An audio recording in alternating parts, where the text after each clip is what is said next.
प्रिय विद्यार्थियों, मैं doctor Sucheta Verma, assistant professor political science, SPC government college Bhim. आज हम बीए पार्ट तृतीय के पेपर सेकंड के टॉपिक रूस की विदेश नीति का अध्ययन करेंगे। 7 नवंबर 1917 को साम्यवादी सोवियत संघ की स्थापना की गई थी। सन 1921 में लेनिन, 1922 से 1953 तक स्टालिन और 1953 से 1964 तक ख्रुश्चेव, 1964 से 1982 तक ब्रेजनेव सोवियत संघ के साम्यवादी पार्टी के महामंत्री रहे। सोवियत संघ में इनकी स्थिति एक अधिनायक की भांति रही। 1982 से 1985 तक सोवियत संघ में अस्थिरता का वातावरण रहा। मार्च 1985 में गोर्बाचेव पार्टी के महामंत्री बने। उन्होंने ग्लास्नोस्त और पेरेस्ट्रोइका के सिद्धांतों को कार्यान्वित किया। उसका परिणाम यह हुआ कि दिसंबर 1991 में सोवियत संघ का अस्तित्व ही समाप्त हो गया। 26 दिसंबर 1991 को सोवियत संघ की संसद सुप्रीम सोवियत ने अपने अंतिम अधिवेशन में सोवियत संघ को समाप्त किए जाने का प्रस्ताव पारित कर दिया और स्वयं को भंग होने की घोषणा कर दी। इसके साथ ही 70 वर्ष पुराने सोवियत संघ का अंत हो गया। 19 अगस्त 1991 को गोर्बाचेव को राष्ट्रपति के पद से हटाकर गेन्नादी यानायेव को राष्ट्रपति पद का कार्यभार सौंपा गया। 22 अगस्त 1991 को विद्रोह के असफल होने के बाद गोर्बाचेव वापस लौटे। उस समय एस्टोनिया के बाल्टिक गणराज्य ने अपनी स्वतंत्रता की घोषणा शुरू कर दी और सोवियत संघ के विघटन का सिलसिला प्रारंभ हो गया। 25 अगस्त 1991 को यूक्रेन ने स्वतंत्रता की घोषणा कर दी। 31 अगस्त को अजरिस्तान ने स्वतंत्रता की घोषणा की। 1 सितंबर को उज्बेकिस्तान तथा किर्गिस्तान ने भी स्वतंत्रता की घोषणा कर दी। 7 सितंबर 1991 को सोवियत संघ ने 3 बाल्टिक गणराज्यों लिथुआनिया, एस्टोनिया और लैटविया को मान्यता प्रदान कर दी।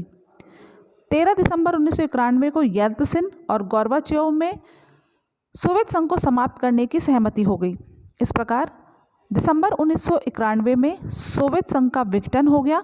सोवियत संघ के विघटन के बाद उसका बड़ा गणराज्य रूस अंतर्राष्ट्रीय राजनीति में महत्वपूर्ण इकाई के रूप में उदित हुआ। सोवियत संघ की 52% जनसंख्या रूसी गणराज्य में निवास करती है। सोवियत संघ का 90% तेल, 50% गेहूं, 50% कपड़ा, 50% खनिज रूसी गणराज्य में ही पैदा होता था। क्षेत्रफल की दृष्टि से रूस सोवियत संघ का विशालतम गणराज्य था। यह गणराज्य सर्वाधिक संसाधन से संपन्न है। सोवियत संघ के विघटन के बाद रूस को संयुक्त राष्ट्र सुरक्षा परिषद में पुराने सोवियत संघ का स्थान प्रदान कर दिया गया और उसने वचन दिया कि सोवियत संघ के विघटन के बाद बचा रूस पुराने सोवियत संघ के समस्त दायित्वों को निभाएगा। अभी भी रूस एक महाशक्ति है क्योंकि पुराने मिसाइल रूस में दूर दूर तक लगे हुए हैं तथा राष्ट्रपति गोर्बाचेव ने तथाकथित परमाणु बटन या ब्रीफकेस रूसी राष्ट्रपति बोरिस येल्त्सिन को सौंप दिए थे। 19 दिसंबर 1991 को ही बोरिस येल्त्सिन ने रूसी परिसंघ ने क्रेमलिन की सोवियत सरकार की परंपरागत सीट और विदेश मंत्रालय को अपने नियंत्रण में कर लिया तथा 26 दिसंबर 1991 से रूस एक स्वतंत्र संप्रभु राज्य के रूप में सामने आ गया। अब हम रूस की विदेश नीति की विशेषताएं देखते हैं। पहली है विश्व की राजनीति में गौण भूमिका। साम्यवादी खेमे के विघटन तथा स्वयं सोवियत संघ के बिखर जाने के बाद रूस का विश्व राजनीति में बहुत कम वजन हो गया है। वर्तमान समय में वह एक महाशक्ति की तरह व्यवहार नहीं कर पा रहा है, यद्यपि उसके पास अणु, परमाणु, अस्त्रों, शस्त्रों, प्रक्षेपास्त्रों का भंडार है, लेकिन आर्थिक दृष्टि से उसकी अर्थव्यवस्था इतनी जर्जर है कि वह उन अस्त्रों का प्रयोग भी नहीं करने में सक्षम हो पाएगा। इसी प्रकार यद्यपि उसकी शस्त्र सेनाएं आज भी शक्तिशाली और आधुनिक अस्त्रों से युक्त है, लेकिन वर्तमान में दूसरे देशों की भूमि पर उसकी उपस्थिति घट गई है। अब वह घटनाओं को अपनी इच्छानुसार मोड़ नहीं दे सकता। वह अपने पुराने मित्रों की सहायता करने में भी सक्षम नहीं रह पा रहा है। सुरक्षा परिषद में अब वह वीटो का प्रयोग करने की स्थिति में नहीं है। सुरक्षा परिषद इस समय अमेरिका की मुट्ठी में है। अमेरिका उससे मनचाहा प्रस्ताव पारित करवा लेता है। यही कारण है कि 1991 के खाड़ी के युद्ध के समय रूस मूक दर्शक बना बैठा रहा। वर्तमान में संयुक्त राष्ट्र संघ की शांति सेनाएं जहां कहीं भी तैनात की गई हैं, उसमें रूसी सेनाओं की कोई भूमिका नहीं है। अमेरिका व अन्य पश्चिमी शक्तियां रूस की वर्तमान आर्थिक दुरावस्था के कारण विश्व की जटिल एवं तनाव पैदा करने वाली समस्याओं पर रूसी प्रस्तावों अथवा आपत्तियों पर ध्यान देना आवश्यक नहीं समझते। इस स्थिति में सन 2010 के बाद परिवर्तन आया है। विश्व जो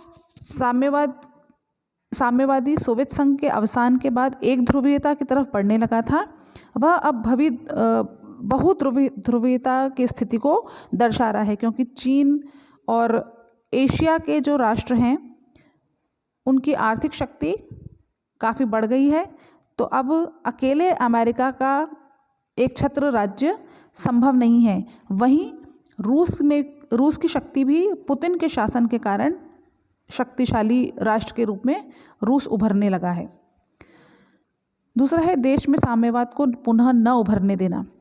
पूर्वी सोवियत संघ साम्यवाद का सुदृढ़ गढ़ रहा है, अतः उनके पतन के बाद भी साम्यवाद की जड़ों का गहरा होना स्वाभाविक था।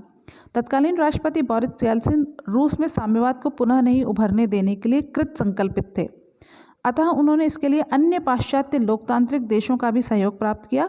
वर्तमान में वैश्विक व भूमंडलीकरण के दौर में रूस विभिन्न पाश्चात्य देशों के साथ अपने संबंधों को सुदृढ़ कर रहा है। संयुक्त राष्ट्र संघ के साथ सहयोग। रूस की विदेश नीति की प्रमुख विशेषता यह है कि वह संयुक्त राष्ट्र संघ के साथ पूर्ण सहयोग की नीति पर चल रहा है। उसने अपने स्वतंत्र अस्तित्व के बाद कहीं भी संयुक्त राष्ट्र के कार्यों के मार्ग में बाधा नहीं डाला है। उसने पूर्व सोवियत संघ के सभी दायित्वों को निभाने का वचन दिया है। 31 जनवरी 1992 को आयोजित न्यूयॉर्क में सुरक्षा परिषद की विशेष बैठक में रूसी गणराज्य के राष्ट्रपति बोरिस येल्सिन ने घोषणा की थी कि शीत युद्ध का काल अब पूरी तरह समाप्त हो गया है। रूस पश्चिमी जगत का ही एक हिस्सा है। अब रूस वीटो द्वारा सुरक्षा परिषद के मार्ग में अड़ंगे नहीं लगाएगा। यही कारण है कि 31 मार्च 1992 को सुरक्षा परिषद ने लीबिया के विरुद्ध प्रतिबंध लगाने संबंधी प्रस्ताव भी पारित करवा लिया था। चौथी विशेषता है अमेरिका के साथ सामान्य सहयोगी के रूप में संबंध। रूस और संयुक्त राज्य अमेरिका के संबंध सोवियत संघ और अमेरिका वाले संबंधों के बिल्कुल विपरीत हैं। इन्हें अमेरिका के साथ सामान्य सहयोगी संबंध के नाम से अभिहित किया जा सकता है। इसके लिए कुछ तथ्य और घटनाएं इसको प्रमाणित करती हैं। जैसे पहला है येल्सिन द्वारा अमेरिका के साथ घनिष्ठ राजनयिक संबंधों की स्थापना करना। राष्ट्रपति बुश ने रूस के राष्ट्रपति येल्सिन के साथ राजनयिक संबंध कायम कर लिए। वह सुरक्षा परिषद के स्थायी सदस्य के रूप में रूस की सदस्यता को स्वीकार कर लिया था। जब रूढ़िवादी तत्वों ने येल्सिन की सरकार को आर्थिक सुधारों और निजीकरण की योजनाओं को चुनौती दी, तो अमेरिका ने धमकी दी कि यदि येल्सिन को हटा दिया जाता है तो वह 24 अरब डॉलर की अपनी सहायता को रोक देगा, जिसका कि उसने वादा कर रखा है। सितंबर 93 में राष्ट्रपति येल्सिन और संसद के मध्य हुए संघर्ष में अमेरिका सहित पश्चिमी राष्ट्रों ने नैतिक और कूटनीतिक रूप से राष्ट्रपति येल्सिन का पक्ष लिया और उनकी नीतियों का समर्थन किया। इस प्रकार स्पष्ट है कि येल्सिन अमेरिका के साथ घनिष्ठ राजनयिक संबंधों की स्थापना की दिशा में अग्रसर हैं। दूसरा है लोकतंत्र, मुक्त बाजार व्यवस्था और स्वतंत्रता का पक्षधर। वर्तमान में जो रूस की जो नीति है वो अमेरिका की दृष्टि से लोकतंत्र, मुक्त बाजार और स्वतंत्रता की पक्षधर है, अतः उनमें निशस्त्रीकरण के बारे में समझौता करना भी आसान है। इसी प्रकार जून 1992 में वॉशिंगटन चार्टर पर रूसी राष्ट्रपति बोरिस येल्सिन और अमेरिका के मध्य शिखर वार्ता हुई और इस पे 9 महत्वपूर्ण दस्तावेजों पर हस्ताक्षर हुए, जिसमें सहमति इन बातों पे बनी है। पहली है, दोनों देश संयुक्त सैनिक अभियान चलाएंगे। दोनों देश विस्तृत सैनिक, आर्थिक और वैज्ञानिक सहयोग के आधार पर कार्य करेंगे। दोनों देशों ने शस्त्र कटौती के एक महत्वपूर्ण समझौते पर हस्ताक्षर किए। इस व्यापार समझौते के तहत परमाणु हथियारों की संख्या 2/3 तक कम कर दी जाएगी। इनके अनुसार रूस जमीन से मार करने वाले सभी बहुमुखी प्रक्षेपास्त्रों को नष्ट कर देगा, जो कि रूस के परमाणु आयुध की रीढ़ माने जाते हैं। दोनों देशों के बीच विस्तृत अंतरिक्ष अभियान में सहयोग के लिए सहमति हुई, जिसके तहत अमेरिकी अंतरिक्ष शटल की अक्टूबर 1993 में प्रस्तावित उड़ान पर रूसी अंतरिक्ष यात्री भेजने और रूस अंतरिक्ष केंद्र पर अमेरिकी अंतरिक्ष यात्री भेजने पर विचार किया जाएगा। अब दोनों देशों के राजनयिक और पत्रकार एक दूसरे देशों की आसानी से यात्रा भी कर सकते हैं। उसी वक्त येल्त्सिन ने अमेरिकी कांग्रेस के संयुक्त अधिवेशन में रूस को 24 अरब डॉलर की अमेरिकी सहायता के बुश प्रशासन के प्रस्ताव को मंजूरी प्रदान करने की अपील भी की थी। चूँकि रूस इस समय अमेरिकी आर्थिक और अन्य प्रकार की सहायता पर निर्भर हो गया है, अतः उस पर कुछ अमेरिका का दबाव भी बढ़ता जा रहा है। 17 जुलाई 1993 को अमेरिका के दबाव में रूस को भारत को क्रायोजेनिक रॉकेट इंजन का करार तोड़ना पड़ा था। इससे स्पष्ट हो गया था कि रूस की विदेश नीति राष्ट्रीय आत्मसम्मान को भी नज़रअंदाज कर आर्थिक संकट के निजात पाने के लिए आर्थिक सहायता हेतु अंतर्राष्ट्रीय नीतियों में अमेरिकी नीतियों का समर्थन करेगा। इसी प्रकार नाटो और रूस के मध्य समझौता हुआ।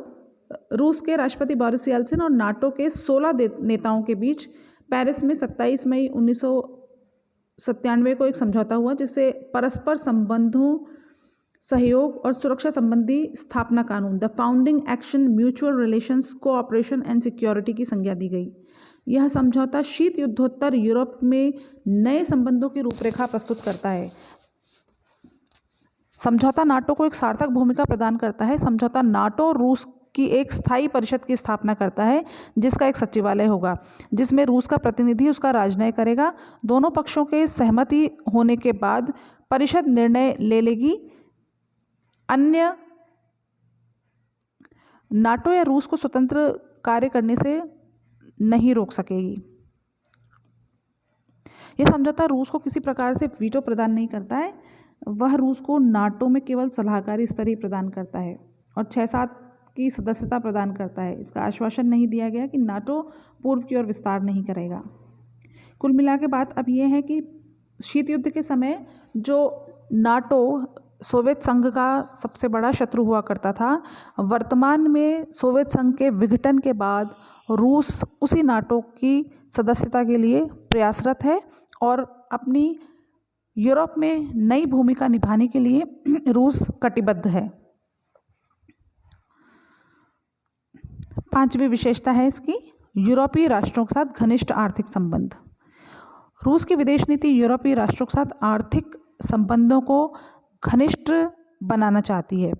उसने यूरोपीय साझा बाजार में सम्मिलित होने के लिए प्रयास किए। मॉस्को विश्वविद्यालय में इतिहास के प्रोफेसर दिमित्र फ्योरोदोव के शब्दों में, हमें भरोसा है कि अब हम अपने संसाधन और ऊर्जा को अमेरिकी खेमे से लड़ने या तीसरी दुनिया को चलाने में बर्बाद नहीं करेंगे। हमें आत्मनिरीक्षण और कड़ा परिश्रम करना चाहिए तथा यूरोपीय समुदाय में शामिल हो जाना चाहिए जहाँ के हम हैं। इसी क्रम में 20 से 22 जून 1997 रूस को G7 के शिखर सम्मेलन में पूर्ण स्थायी सदस्य बना लिया गया। 28-27 जून 2002 को कनाडा में हुए ग्रुप 8 के शिखर सम्मेलन में रूस के संबंध में निर्णय लिया गया कि रूस में मौजूद अधिशेष प्लूटोनियम के भंडारों को आतंकवादियों के हाथों तक पहुंचने से रोकने के लिए रूस में मौजूद जन विनाश के हथियारों को निष्प्रभावी करने के लिए रूस को क्षतिपूरक सहायता हेतु $20 बिलियन की धनराशि जुटाई जाएगी। छठा विशेषता है इसकी चीन के साथ मित्रवत संबंधों का विकास।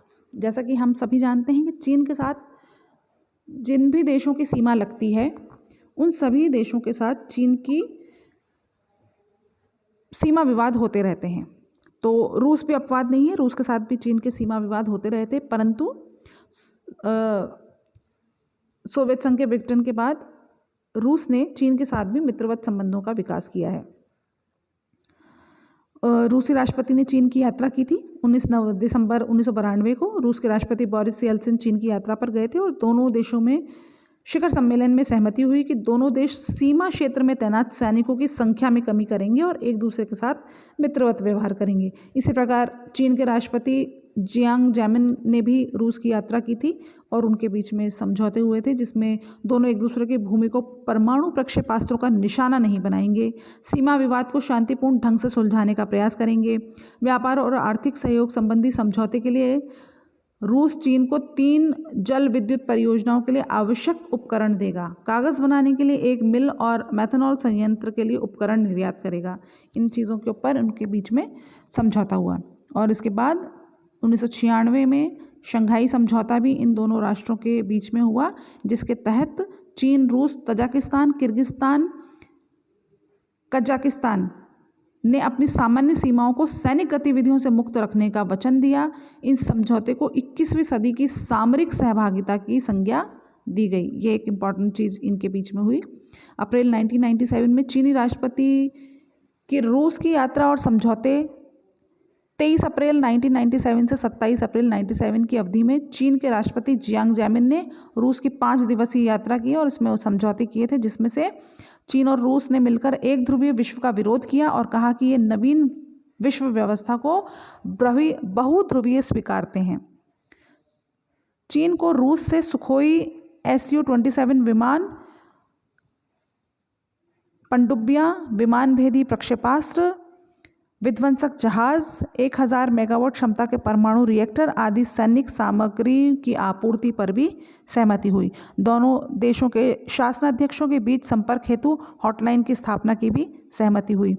सीमा विवाद की समाप्ति 10 नवंबर 1997 को रूस और चीन के मध्य एक लंबा ऐतिहासिक सीमा समझौते पर हस्ताक्षर हुए, जिसमें दोनों देशों के बीच 4300 किलोमीटर लंबी पूर्वी सीमा पर 300 वर्ष से चला आ रहा सीमा विवाद समाप्त हो गया है। इसके अतिरिक्त रूस और चीन के बीच साइबेरिया से उत्तर चीन के मध्य तक 3000 किलोमीटर लंबी गैस पाइपलाइन बिछाने का भी समझौता 1997 में हुआ। नवंबर 1998 में चीन के राष्ट्रपति जियांग जैमिन ने रूस की यात्रा की। चीन के राष्ट्रपति की इस यात्रा से दोनों देशों के बीच में निकटता आई। रूस और चीन के बीच में नई मैत्री संधि हुई 15 जुलाई 2001 को। अमेरिका ने मिसाइल रोधी सुरक्षा प्रणाली का सफल परीक्षण किया था। रूस और चीन ने इस विवादास्पद प्रक्षेपास्त्र सुरक्षा प्रणाली पर तीखी प्रतिक्रिया व्यक्त की और 16 जुलाई 2001 को विश्व में शक्ति संतुलन की स्थापना करने की दृष्टि से दोनों देशों ने 20 वर्षीय संधि कर ली। इस संधि से दोनों देशों द्वारा विश्व में सामरिक संतुलन और स्थिरता के लिए मिलकर प्रयास करने की बात की गई। इससे स्पष्ट होता है कि रूस की वर्तमान नीति चीन के साथ मित्रवत संबंधों की स्थापना करना है। 7वीं विशेषता है रूस पुनः महाशक्ति बनने की ओर। सोवियत संघ के विघटन के बाद हमने देखा कि सारे राष्ट्र कमज़ोर आर्थिक स्थिति वाले थे, रूस पे इसका अपवाद नहीं था। अब हम देखते हैं कि कुछ वर्षों पश्चात रूस पुनः महाशक्ति बनने की ओर अग्रसर हुआ। सेंट पीटर्सबर्ग में 15 जुलाई से लेकर 17 जुलाई 2001 में ग्रुप 8 के राष्ट्रों का सम्मेलन हुआ। सम्मेलन का महत्व इस तथ्य को रेखांकित करने में है कि सोवियत संघ के विघटन के 15 वर्षों में ही रूस ने अपने को संभाल लिया है और वह पुनः महाशक्ति का दर्जा प्राप्त करने की ओर अग्रसर है। रूसी नेता इवानोव के शब्दों में रूस ने अपने को फिर से महाशक्ति बना लिया है तथा सभ्यता के भविष्य और वर्तमान विश्व परिस्थितियों में उसकी वैश्विक जिम्मेदारी है। रूसी राष्ट्रपति पुतिन ने 2 टूक शब्दों में इसी सम्मेलन में कहा कि 2 ध्रुवीय विश्व के पतन के उपरांत हमारी विश्व अधिक सुरक्षित नहीं हो पाया है। इससे अलग वह कम पूर्वानुमेय बन गया है। रूस एक ध्रुवीय विश्व व्यवस्था का अंत करने के लिए 1 दशक से प्रयासरत है। रूस के पुनः महाशक्ति बनने के प्रयासों को निम्नलिखित संदर्भों में देखा जा सकता है। पहला है, आज रूस और चीन अत्यधिक घनिष्ठ मित्र हैं। दूसरा है, मध्य एशिया में रूस का हस्तक्षेप बढ़ रहा है और वह संयुक्त राज्य अमेरिका को वहाँ से बाहर की ओर धकेल रहा है। शंघाई सहयोग संगठन को आज इतना सुदृढ़ कर लिया गया है कि उसे नाटो के जवाब के रूप में भी देखा जाने लगा है। पश्चिम एशिया में अब रूस संयुक्त राज्य अमेरिका द्वारा खींची गई लीक पर न चलकर स्वतंत्र रुख अपना रहा है। वह सैनिक ताकत के रूप में अभी भी महाशक्ति है। वह संयुक्त राष्ट्र संघ की सुरक्षा परिषद का स्थायी सदस्य बना रहा है। वह आर्थिक दृष्टि से शक्तिशाली बन रहा है। गत कई वर्षों से रूस की अर्थव्यवस्था औसतन 7% वार्षिक वृद्धि दर को बनाए हुए है। फरवरी 2007 में म्यूनिख में आयोजित सुरक्षा सम्मेलन के दौरान रूस के राष्ट्रपति पुतिन ने एक ध्रुवीय विश्व में अमेरिका की नीतियों की कटु आलोचना करके पुनः इस बात का संकेत दे दिया है। साथ ही भारत, रूस और चीन ने 2007 को यह घोषणा की कि उनके बीच त्रिपक्षीय सहयोग एक ऐसी बहुध्रुवीय व्यवस्था का निर्माण करेंगी जिसमें अंतर्राष्ट्रीय संबंध बहुपक्षीय आधार पर संचालित होंगे। उपर्युक्त विवेचन से स्पष्ट होता है कि रूस के महाशक्ति के रूप में पुनरोदय ने अंतर्राष्ट्रीय संबंधों के पुराने समीकरण बदलकर नए समीकरण पैदा कर दिए हैं।